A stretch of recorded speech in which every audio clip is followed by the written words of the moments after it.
Welcome to Heterogeneous Equilibria. So, thus far, we've discussed equilibria in which the reactants and products exist in the same phase, so either gas, phase, or solution. So, now let's examine equilibria involving more than one phase. So, for example, the decomposition of calcium carbonate to form lime, which is calcium oxide, and carbon dioxide, CO2, is given here. So we have the calcium carbonate in equilibrium with calcium oxide, the lime, and the carbon dioxide. So note here that we have the calcium carbonate in solid phase, the calcium oxide, the lime, is also a solid phase, and the carbon dioxide is in the gas phase. So now we have two different phases involved. We've got the solid phase and the gas phase, and we may in fact even have sort of two different solid phases. We may have one solid phase that's the calcium carbonate and a different solid phase that is the calcium oxide, because they're not necessarily mixed together. So that means that our equilibrium expression should look like this, where we've got our, note that I'm labeling this as K prime, the equilibrium constant with a prime here. So K prime is equal to concentration of CO2 times the concentration of calcium oxide times the concentration of the calcium carbonate, divided by the concentration of calcium carbonate. Experimental results show that the equilibrium position doesn't depend upon the amounts of pure solids or pure liquids. So a substance that's in the liquid phase, if it's a pure liquid, or if it's in the solid phase and it's a pure solid, those substances don't affect, or how much of those substances you have don't affect where the equilibrium position lies. Note that if you have an impure liquid, something that is a mixture of two different liquids, or a substance is in a solution, then that substance does influence the equilibrium position. But because the pure solid substances that are in the pure solid phase or pure liquid phases, because they don't influence the equilibrium position, we can essentially look at the equilibrium expression. We can rewrite it in this way. So we still have our K prime now is equal to the concentration of carbon dioxide, because remember carbon dioxide was in the gas phase, so it's not a pure solid or pure liquid phase, and then times concentration C1 here and another C2, where these C's are really constants. They're not really the concentrations of our lime and calcium carbonate.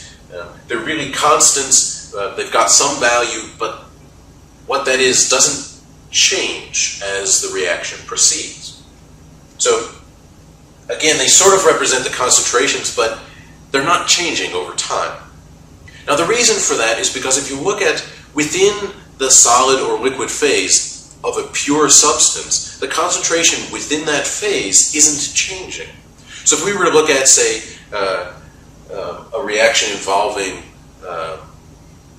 pure water with something else that is not in aqueous solution, as we react away that water, the concentration of water within that water phase isn't changing. We're getting less of that phase. We have a smaller volume, but the concentration within that volume is not changing. We still have pure water at any point throughout the reaction. And it's the same thing going on here.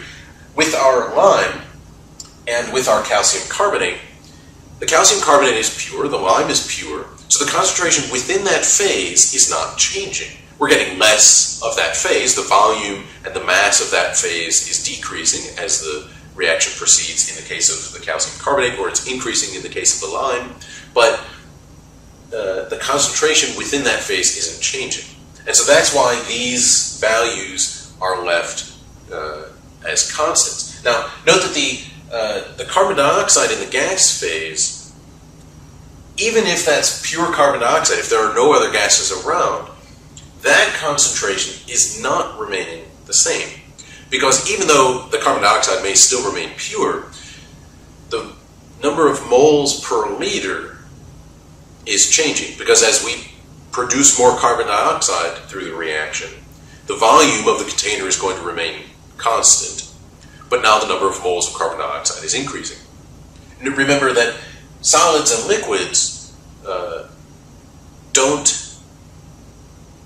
they have fixed volumes for some fixed quantity of it, which means that a concentration of pure substance occupies, or rather the concentration doesn't change. As we change the mass of that substance that we have, the volume is changing, but those two scale at exactly the same rate. The mass and volume are directly proportional to one another because the concentration isn't changing, right? The density isn't changing as long as we're at the same temperature. So this means that now we can combine all of our constants, the C1 and C2 and our K prime, onto the left side. Right? We can combine them all together on one side of the equation, combine them all into one constant that now we're calling K, so that's now our equilibrium constant. And now we have an expression that's K is equal to concentration of CO2. Because again, we've wrapped up those concentrations of our two solid phases in there with our equilibrium constant. Note that now the concentration of a pure solid or pure liquid doesn't change during the reaction. Again, because they're pure, the mole fraction is always 1, at least within that phase. So the concentration of that substance within that phase isn't changing, it's always constant because it's remaining pure.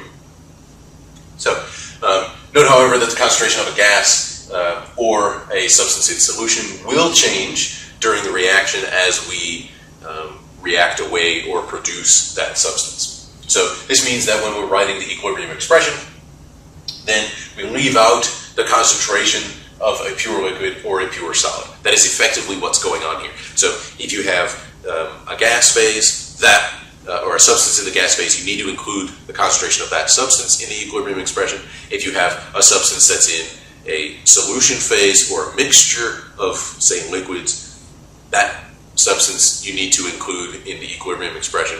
If you have a substance that is either a pure liquid or a pure solid, that substance you don't need to include in the equilibrium expression, because essentially what you're doing is you're including it on the other side. You're wrapping that concentration value up in your value of the equilibrium constant, K.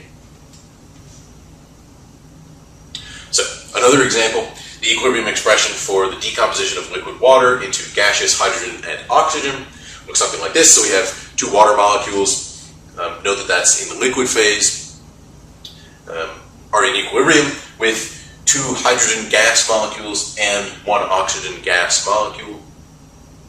Now, the liquid there is, again, a pure liquid. It's water. We have nothing else dissolved in it. We may have some negligible amount of hydrogen and oxygen gases dissolved in there.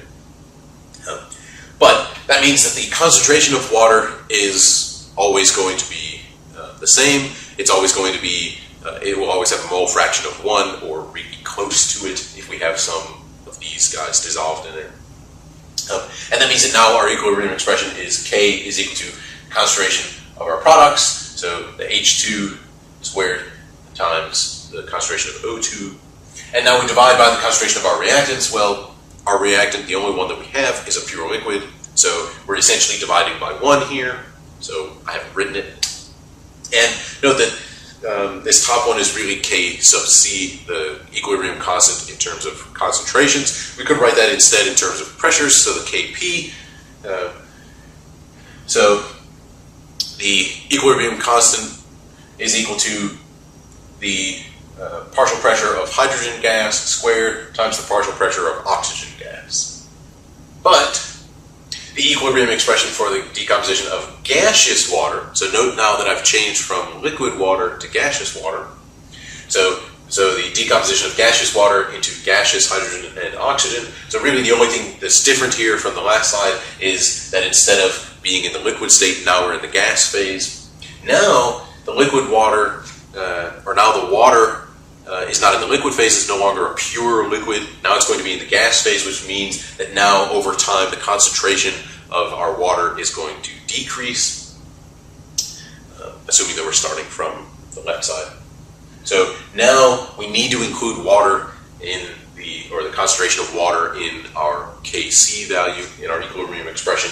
And over here, now we have to take into account the partial pressure of water in the equilibrium expression here. Note that this should have a 2 on the power, so it should be partial pressure of water squared in the denominator there. So that was heterogeneous equilibria.